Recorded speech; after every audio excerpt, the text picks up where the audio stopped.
Are you currently church shopping, looking for that right church for you or your family? Perhaps you've been looking and been turned off by organized religion. It happens. Let me suggest you try Unity Church. We are a positive, practical, progressive approach to Christianity. Many who have found us have said, I didn't know there was a church that taught what I always believed. If you're seeking a spiritual truth beyond tradition, try Unity Church. Come join us. From Unity Church of Christianity in Houston, Texas, this is The Awakened Life with Reverend Howard Caesar.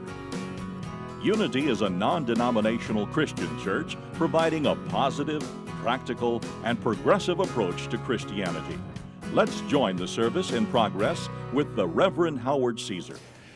I want to begin today by telling you about a story about a little girl. She came home from school and she said to her mother, Mommy, today in school, I was punished for something I didn't do. And the mother goes, really? That's terrible. I'm going to go talk to your teacher about that. What was it that you didn't do? My homework. So, I'm following that up by saying, we have some spiritual homework to do. That's why we're here. We have a divine appointment. We've come into this world. We've come into this life. We have some work to do so that we continue to broaden and expand who we really are. God does not punish us. We basically have the laws of consciousness that punish us if we're punished at all. And that is when we fail to see the infinite truth of who we really are and move into living from that space. And so when it comes to living this life, I believe that, and the desire to live a more expanded life, we're kind of moving in and out of that at times, into higher states and then kind of back to normal states. And we're moving either toward or away from that dynamic. There was a young man that came to see me a few years ago, actually, in ministry, and he was sharing with me his experience that he had of broadening his perception of life. And he said that he had always gone along in life pretty much functioning on the idea that this was life. That was the way he did it. He put his hands together, that this was life, very narrow. And he said then he began to grow spiritually, and he became much more aware and awake. He took some classes, took some workshops, discovered more of who he was, and began to wake up, if you will, to the idea, as he said, through meditation and processes and what have you. He found a dimension of himself that he said, grasped the idea that this was life, not this, okay? And that this was something that he was moving. He said that this had occurred basically around 2 years prior to his coming in and sharing, and that this vision and this feeling and this sense of the infiniteness of the divine and how little we are experiencing. And he said his challenge was in maintaining that, this amazing design of the divine. And so he said now he knows it's there, but he isn't always necessarily in it. He knows that about himself, but he doesn't beat himself up for it because he understands that the part of life is lots of things are moving through one's consciousness. But he said the big thing was that he became willing to look at what it is that takes him away from or out of harmony in his life, what it is that will upset him or irritate him, or the issues that he may have, a willingness to face his stuff, as he said, and kind of the runaway illusions that we have about life, and to let go of holding on to all of the things that separate us in consciousness from this great expanse. Now, surely you've heard the expression, let's face it. let's face it, and it's usually a preface to something that somebody is going to share. They may be having a conversation, there may be a problem that they're having, or there's something they're trying to figure out. It may be having to do with a situation or a set of circumstances, and one of them says to the other, let's face it, all we can do is this, or let's face it, this is the way it is. Let's face it, our only alternative is this, let's face it, these are the facts. Let's face it. And it's usually followed by something unpleasant that we have to face. And often something we have to give up, or a kind of inner defeat, or what have you. But today I'd like those words, let's face it, to represent a couple other thoughts and in a couple other ways. And one would be to think of, let's face it, in terms of what is very positive and what is very much the truth. Let's face our spiritual truth. Let's look in the face of what is the spiritual truth of who we are and this life. So let's face it. We are individualized expressions of a loving God, a presence that is everywhere, infinite. Let's face it. That spirit is in us. And it knows who we are more than we do. Let's face it, the nature of that spirit is love and power and compassion and goodness. And that too is inherently in us. Let's face it. Let's face it, that we are co-creators with this divine spirit, which has the capacity to create anew one's whole life, really. At any moment can have an about-face and a turn, overcome obstacles, transform situations. Let's face it, Let's face it, if we will know the truth, that truth will set us free. Let's face it. Let's face it. Now, there's another part of this, let's face it, that I'd like to share as well. That's important, I think. And that is the willingness to face what it is that we must let go of, okay? What it is that we must release. Because part of accepting the truth that would set us free is also letting go of what is not the truth, okay? And much of the process of transformation always is really about letting go and clearing, okay? Much of it is about oftentimes unlearning things that we've latched onto, concepts and ideas that are not accurate or true about us. We can call them lies, if you will, as the other side of what is truth. We can call them untruths. We can call them illusions, misperceptions, misunderstandings. But we all have a variety of them going on. And in order to let go of them, we have to notice that they are there, And that means we have to face these things that we have held on to, sometimes for years and years even, and carried in our consciousness and allowed them to beat us up, There's a wonderful story that Emmett Fox, some of you are familiar with the name Emmett Fox. He was a tremendous author, speaker, metaphysician of New Thought.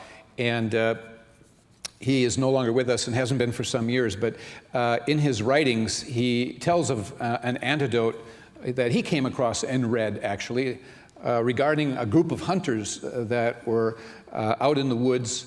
And they had set up camp. And all of a sudden, along comes a bear out of the woods into the camp. And as soon as they saw it, they all ran and headed for the woods. And they kind of, hid a distance a ways off.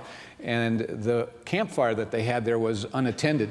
And so there was a kettle of water boiling there. And apparently, the bear was kind of interested in the kettle because the lid was dancing from the steam coming through it. And so the bear took a hold of it, this kettle, and naturally it burnt the bear. But instead of dropping it, he proceeded to hug it tightly, more tightly. And then, of course, that burned him some more, and the more it burned him, the more he held it tighter, because that's the defense mechanism of a bear, to hug it tightly. And so it was this vicious circle of ongoing pain for the bear. And Emmett Fox used that story as an illustration of the way many people amplify their difficulties.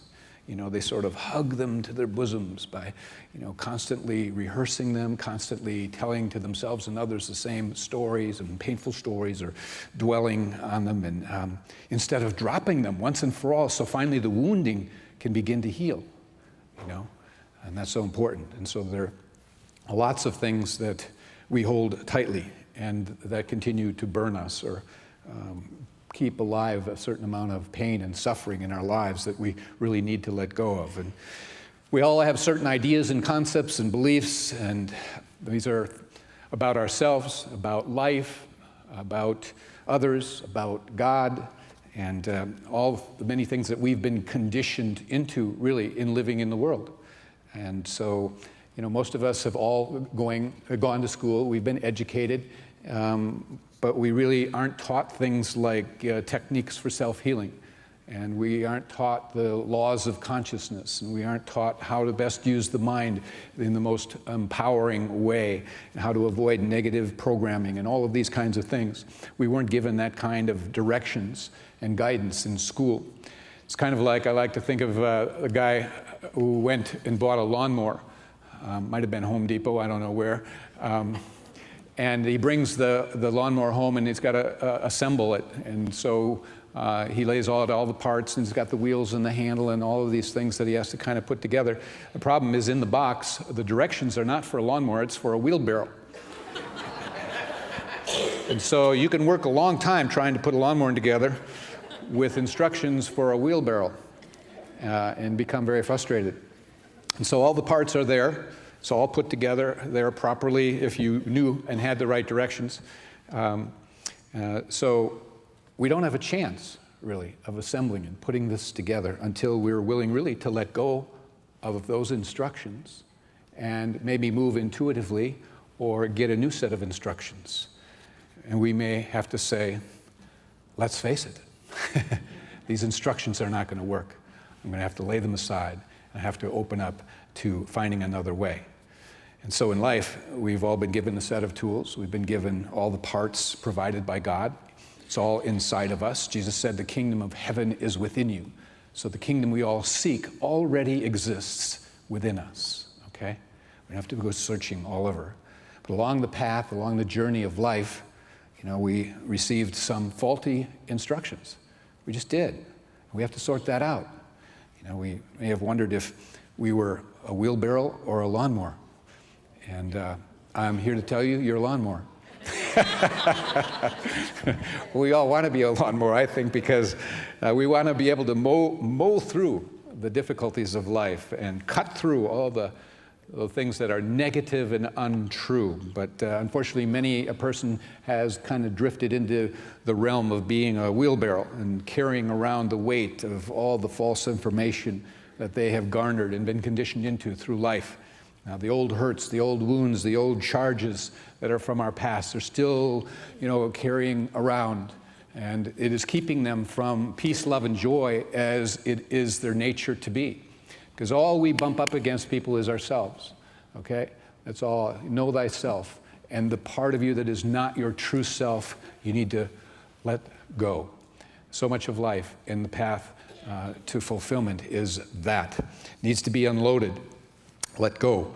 And we have to realize that before we can let go of something, we have to be able to face what it is that we may not have been willing to face, what it is that we've been running from, perhaps sometimes a long time, what it is we've pushed down and repressed or suppressed, our fears, what have you.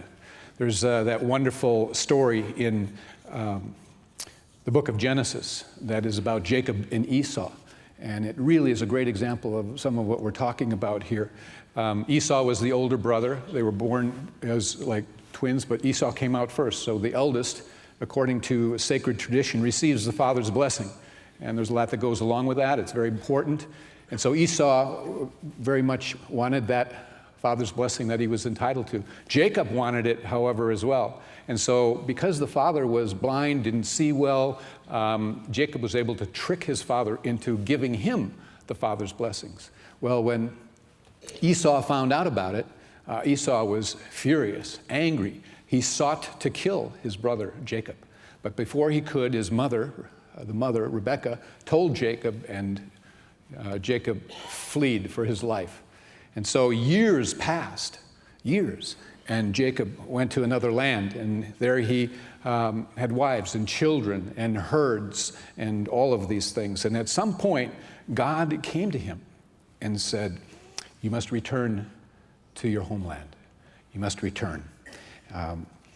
But he was so worried that what he had done, and he had carried all this sense of this separation from his brother.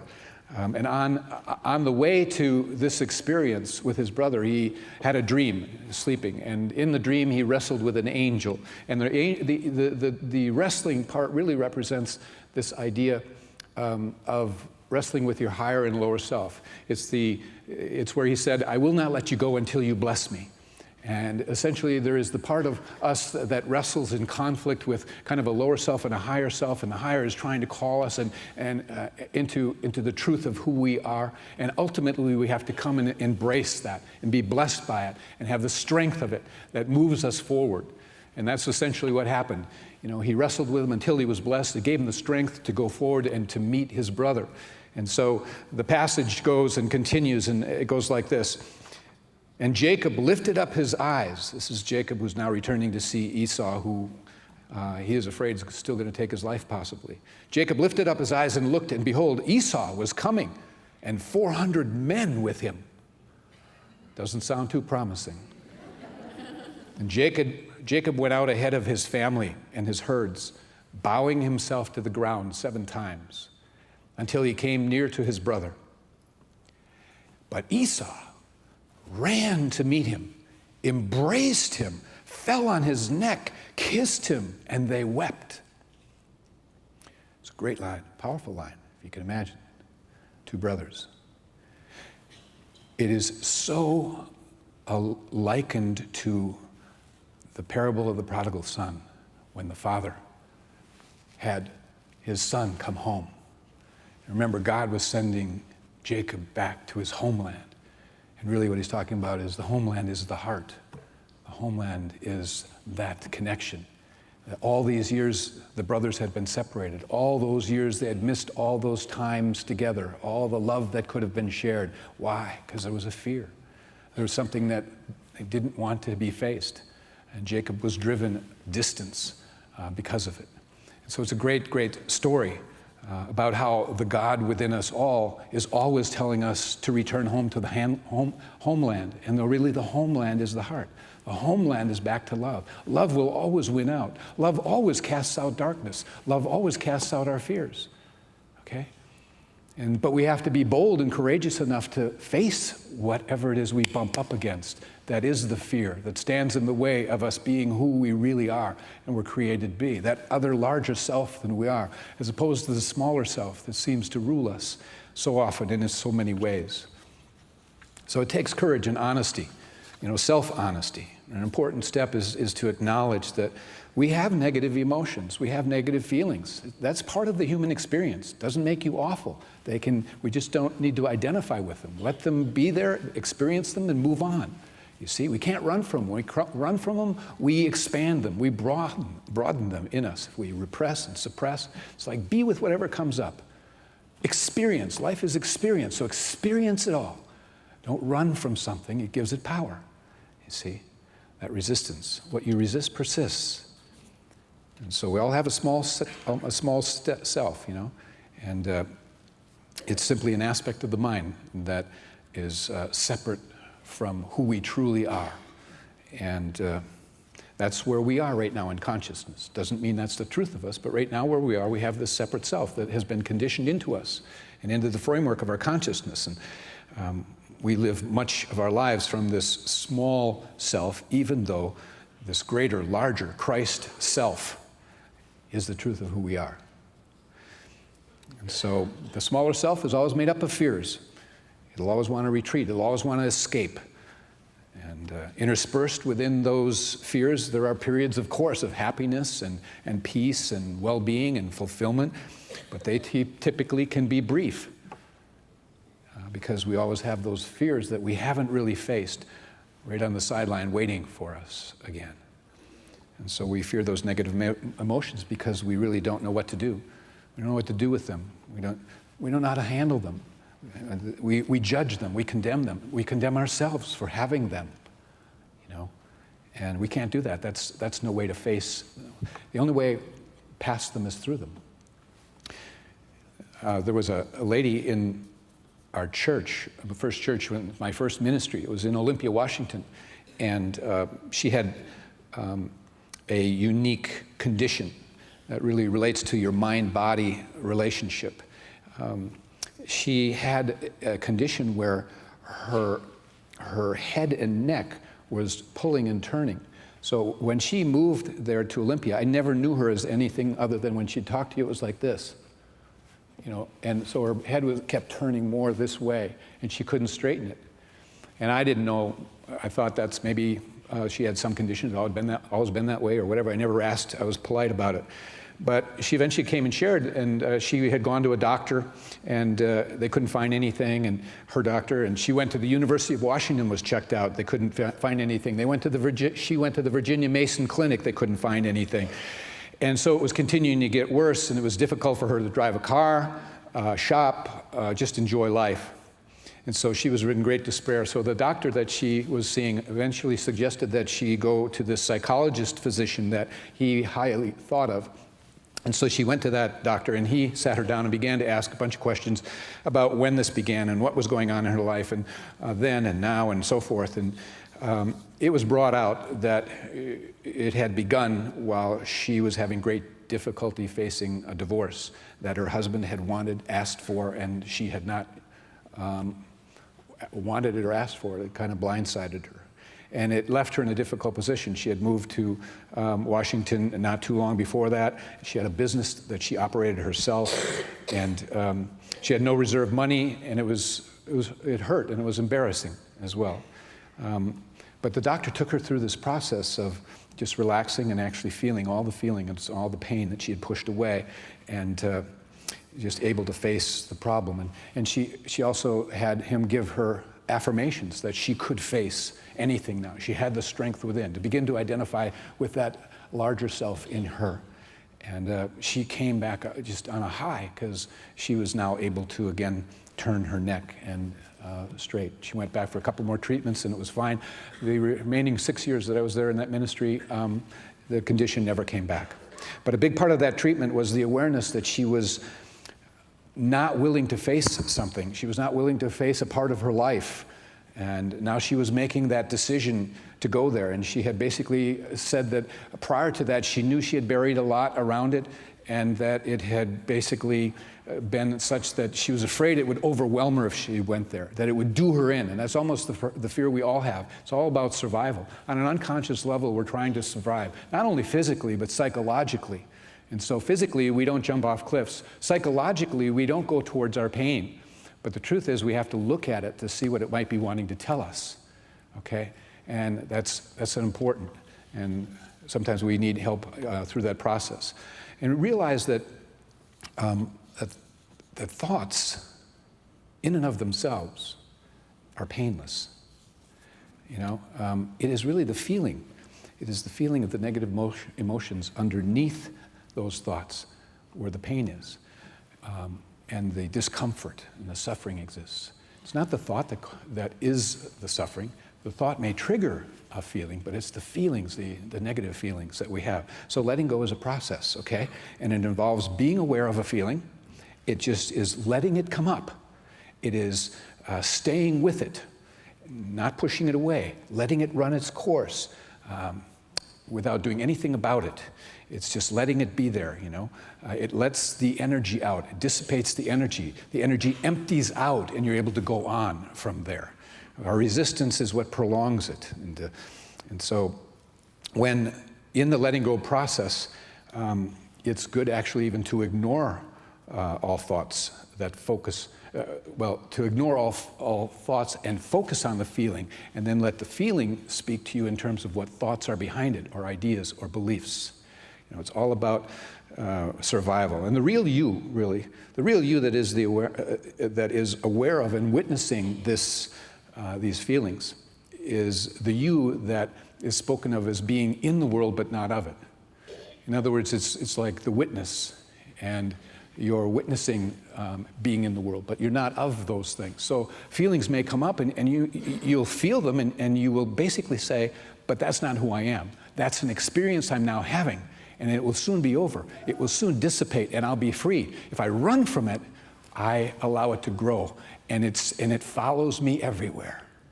Okay? And that's the nature of it. So the more you observe or witness and allow feelings to be felt and dissipate without identifying with them, then the more you progressively move closer to living and moving and having your being in the real self that you are, the closer you move that direction. So letting go of these negative feelings is the undoing of the small self, the undoing of the ego, the separate self that we have created.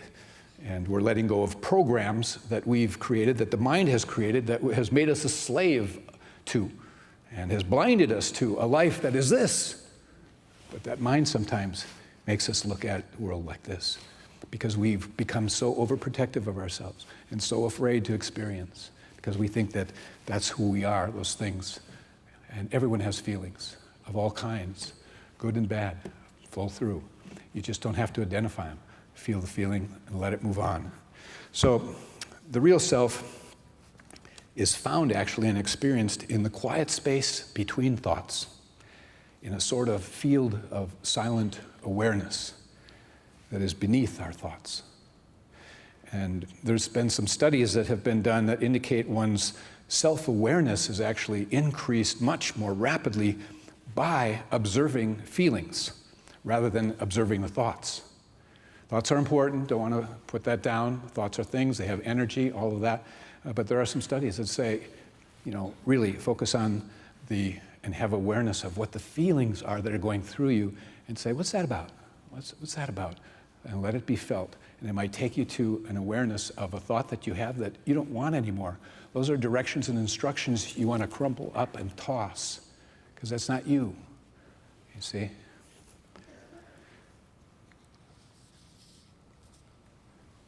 Life is for growing through, not just going through. And so the Spirit of God in us says, let's face it. Let's face it, okay? There are things that we need to face. Let's not run from it. I have placed in you a larger self that is equipped to handle anything that may come up in your experience, including feelings that might frighten you. But we can move through them. There is the mention of Jesus' lost years, and in which we aren't too sure what was going on and what happened. And we know, for one thing, he was not in a holding pattern, because when the scripture picks up again, when his life appears after that window, it states he increased in wisdom and stature and in favor with God and man. Wouldn't we all want to continue on the path that is increasing in wisdom and stature and in favor with God and humanity? That's what it's all about. So love brings up anything unlike itself. Love brings up anything unlike itself. That's the nature of love and God, to heal us, you see. And as we become healed, the world becomes healed. All feelings fully felt lead to the feeling of love. Now we know God is love. We know God and love casts out fear. So I leave you with the profound and powerful knowing that we are here to let go and let God take you, me, us into love. God bless you all. Thank you for joining us for today's message. We invite you to be with us again next Sunday. At Unity, we believe that God's presence of love and goodness is everywhere, and that life is meant to be good. You can find out more about Unity and our teachings at unityhouston.org.